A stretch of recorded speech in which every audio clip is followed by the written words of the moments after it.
Annie Cornet-Butcher, bonjour. Bonjour. Vous êtes psychologue et pratiquante du bouddhisme au centre Kalachakra à Paris, où vous animez des ateliers sur des thèmes liés à la sagesse universelle. Merci beaucoup d'être avec nous aujourd'hui. Merci. Alors c'est vrai qu'on est dans une grande période d'incertitude actuellement.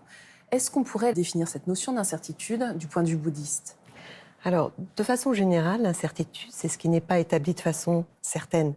C'est l'inconnu, c'est l'aléatoire, c'est aussi le doute. Et bien évidemment, on peut faire le lien avec l'impermanence dans le bouddhisme. Donc voilà comment les deux sont liés. Ça fait partie de la vie. C'est important de la reconnaître, c'est important de l'accepter, puisque de toute façon, cette incertitude existe, cette imprévisibilité existe. Et d'ailleurs, il y a une petite histoire dans les enseignements bouddhistes qui est tout à fait intéressante pour illustrer. C'est l'histoire d'un paysan qui vivait dans des temps anciens et il avait un cheval comme outil de travail. Et puis ce cheval a disparu un jour. Et donc tout son entourage lui disait « mais c'est affreux, quel malheur !» Et puis lui disait « peut-être, peut-être pas ». Et puis quelques jours après, le cheval est retourné dans l'enclos avec une jument. Et donc son entourage, son fils, sa femme lui ont dit « c'est merveilleux, c'est absolument fantastique ». Et il lui disait peut-être, peut-être pas ». Il s'est trouvé que le fils, qui aidait son père, a monté cette jument et puis il est tombé, il s'est cassé la jambe. Et donc, les personnes qui étaient autour de ce paysan lui ont dit « mais c'est affreux ce qui t'arrive ». Et il lui disait « peut-être, peut-être pas ». Il se trouve qu'il y avait des conflits entre ce royaume et un autre royaume et qu'il y a des gardes qui sont passés dans ce village et qui réquisitionnaient les hommes jeunes pour aller faire la guerre. Bien évidemment, ils n'ont pas pu emmener le fils puisqu'il avait la jambe cassée. Et donc, alors là, c'était le bonheur. C'est formidable, c'est merveilleux. Et il lui disait, encore une fois, peut-être, peut-être pas. Donc en fait, c'est très ni bien. complètement positif, ni toujours forcément négatif. Un mal pour un bien. Ouais. Mais alors, quels sont les grands domaines d'incertitude à l'heure actuelle ? On pense notamment à la crise écologique, sanitaire, psychologique. Revenons sur chacun de ces aspects. Oui. Alors, au niveau écologique, on parle beaucoup du climat, des changements climatiques et de toute l'incertitude autour de ce thème. Et l'autre jour, j'entendais une émission à la radio et les chercheurs disaient que de toute façon, c'était impossible de prévoir dans les détails et de façon certaine ce qui allait arriver, parce qu'il y a trop de causes et de conditions qui participent au phénomène. Donc, eux cherchaient à établir différents scénarios, les scénarios des possibles, pour pouvoir anticiper et prévoir le mieux possible ce qui allait se passer. Mais il y a toujours une marge d'incertitude. Donc ça, c'est au niveau écologique. Alors après, au niveau sanitaire, comme vous le disiez, on est en plein dans cette période où il y a beaucoup d'incertitudes, ce qui est source de beaucoup d'anxiété, parce qu'on n'aime pas cette imprévisibilité. On a besoin de contrôler ce qui se passe. Et surtout qu'on est tous vraiment inégaux face à ce sentiment-là. Tout à fait. Et donc, il y a des personnes qui le vivent mieux, il y en a d'autres qui le vivent moins bien. Mais de toute façon, l'incertitude, elle est là, elle existe. Donc, c'est important de, encore une fois, la reconnaître, de pouvoir la gérer.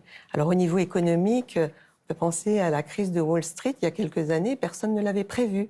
Oui, et ça a engendré beaucoup de souffrance.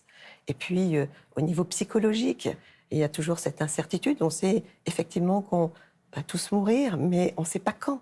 Donc, ça génère beaucoup d'angoisse. Et puis, il y a l'incertitude aussi dans notre relation à l'autre, au niveau psychologique. Alors, au niveau psychologique, c'est l'incertitude des relations. Les enseignements bouddhistes insistent beaucoup là-dessus, parce qu'il y a des gens dont on est très amoureux, qui sont très proches, et puis ils peuvent devenir nos pires ennemis. Et il y a beaucoup de conflits avec ces personnes, et on ne s'y attend pas. Et ça fait beaucoup souffrir. Puis au contraire, il peut y avoir des personnes avec lesquelles on n'est pas proche, puis il y a un événement de la vie qui fait que ces personnes nous aident et tout à coup, ces personnes deviennent nos meilleurs amis. Donc tout est possible, tout change. Mais c'est vrai que cette notion d'incertitude est vraiment liée à cette notion d'impermanence qui génère en général une forme d'aversion de notre part.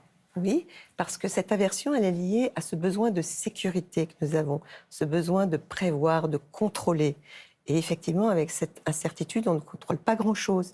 Mais on a cette idée que l'on pourrait contrôler mieux les choses. Et aujourd'hui, avec les progrès scientifiques, on a parfois cette illusion qu'on va pouvoir contrôler, ce qui n'est pas contrôlable. Et en fait, on peut passer beaucoup d'énergie à essayer de contrôler ce qui n'est pas possible de contrôler. Et donc, c'est beaucoup d'énergie perdue, en fait. Et beaucoup de souffrance Et également. beaucoup de souffrance. Alors, en fait, vous évoquiez, en préparant l'émission, 3 types de souffrance. Quels sont-ils? Alors, il y a la souffrance de la souffrance. Ça, c'est la souffrance qui correspond à la douleur physique, la douleur psychologique, mentale. Et puis, il y a souffrance du changement. Ça, c'est vraiment la souffrance liée à la permanence, le fait que tout change. Et puis, d'instant en instant, on voit bien, notre corps change, on vieillit, les objets ne sont pas durables. Enfin, notre vie est faite de toutes ces observations dans notre quotidien. Et puis, il y a la souffrance omnipénétrante. Alors là, c'est lié à notre... Omnipénétrante. Oui. Qu'est-ce donc? C'est lié au fait que l'on ait un corps, on a ce corps, et puis aussi un esprit. Donc, le corps vieillit, change, et puis l'esprit, puis il est soumis aussi à la maladie, à des changements, des accidents, etc. C'est très fragile, ce corps. Et puis, il y a aussi notre esprit. Et notre esprit change d'instant en instant. Donc, il y a des moments de satisfaction, des moments d'insatisfaction. Les pensées changent. Parfois, on a des pensées positives, parfois des pensées négatives. Pareil pour les émotions. En fait, on est fait de ce corps et de cet esprit.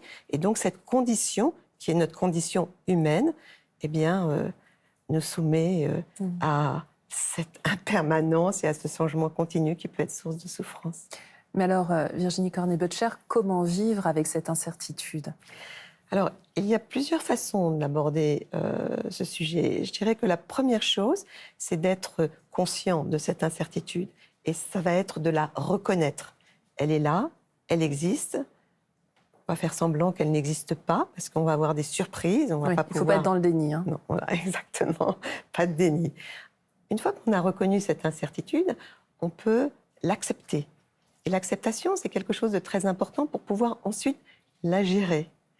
Je pense que cette acceptation, elle n'est pas toujours facile. Elle peut demander du temps. Et un vrai travail. Et un vrai travail sur soi. Mais elle permet d'avoir accès à l'ouverture, à la curiosité.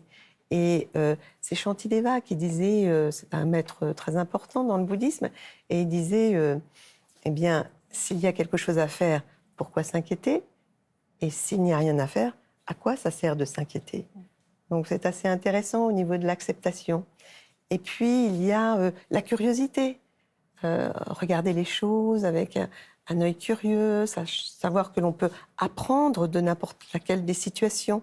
Et ce qui est négatif peut devenir quelque chose de positif. Et puis il y a aussi la patience. C'est important de faire preuve de patience, parce que ce processus d'acceptation d'ailleurs peut prendre du temps. Il y a aussi la confiance. Faire confiance en son aptitude à gérer l'incertitude, faire confiance en ses ressources, faire confiance en son courage. Et puis finalement, il y a aussi cette idée de lâcher prise.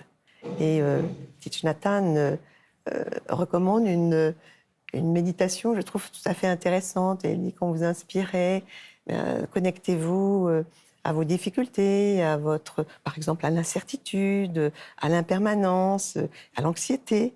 Et puis, quand vous expirez, souriez à cette anxiété. Et je trouve que cette méditation permet de lâcher prise et puis... Oui, elle est vraiment bénéfique, voilà, effectivement, dans ce cadre. Alors, il y a un autre aspect aussi qui est vraiment essentiel, c'est les mauvaises habitudes et les fausses croyances. Ça fait partie du travail. Oui, tout à fait. Alors, l'habitude, c'est justement pour pouvoir gérer cette incertitude. On veut planifier, on veut anticiper, et donc on crée des habitudes. Mais ces habitudes, elles peuvent nous enfermer. Elles nous empêchent de rencontrer de nouvelles situations qui vont nous permettre d'exprimer tout notre potentiel. Quant aux croyances, c'est la même chose. Elles nous enferment. Elles peuvent être très limitantes, ces croyances. Imaginez quelqu'un qui dirait « Moi, je ne peux pas méditer parce que de toute façon, j'ai aucune capacité de concentration. » Et puis en fait, si cette personne essayait, si elle testait la méditation, elle pourrait peut-être découvrir des formes de méditation qui lui conviennent. Et puis, ça me fait penser à Pema Chodron qui disait essaie encore, échoue encore, échoue mieux. Parce qu'il y a toujours une possibilité d'apprendre de ses expériences et puis de se développer. Et c'est ça qui est intéressant. Les vertus de l'échec. Alors justement, on parlait de méditation. Est-ce que vous auriez une méditation particulière à nous conseiller concernant l'incertitude?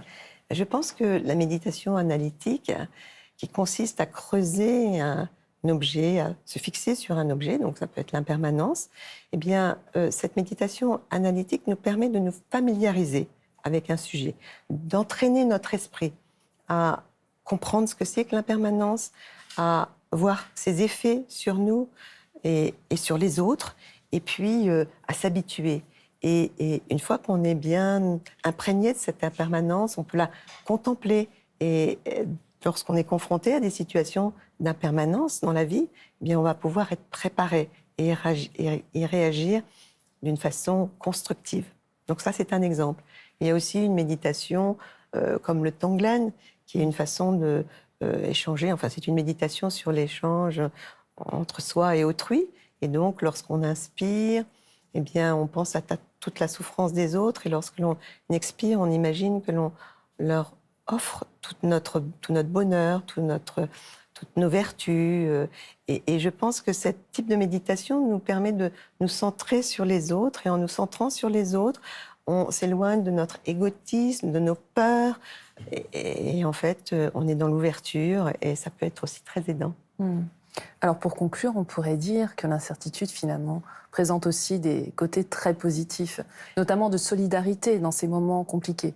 Tout à fait. Et on le voit très bien lorsqu'il y a une catastrophe naturelle. Tout à coup, les gens expriment leur générosité. Ils sont là pour s'aider les uns les autres. Et donc, il y a des événements qui ne sont pas prévus et qui permettent d'exprimer toute cette bonté, toute cette bienveillance vis-à-vis des autres.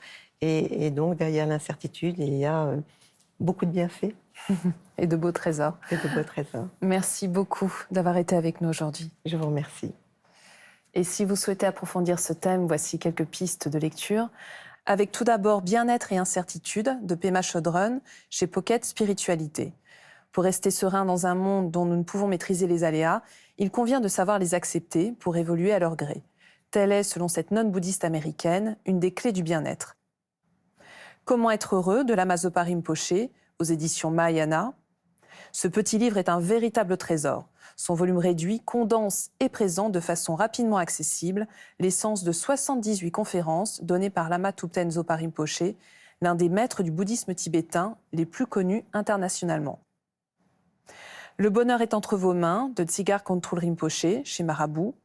Écrit par un homme ayant reçu une formation bouddhique classique, mais familier de l'Occident, cet ouvrage met à la portée de tous les enseignements du Bouddha et nous dit comment y trouver les remèdes aux doutes et à l'insécurité qui nous assaillent au quotidien. Et enfin, Sagesse bouddhiste le mag numéro 18, édité par UBF Découverte. Vous y retrouverez le dossier S'engager, comment ça marche, où l'engagement peut être une source de bien-être, un sujet plus que jamais d'actualité. C'est la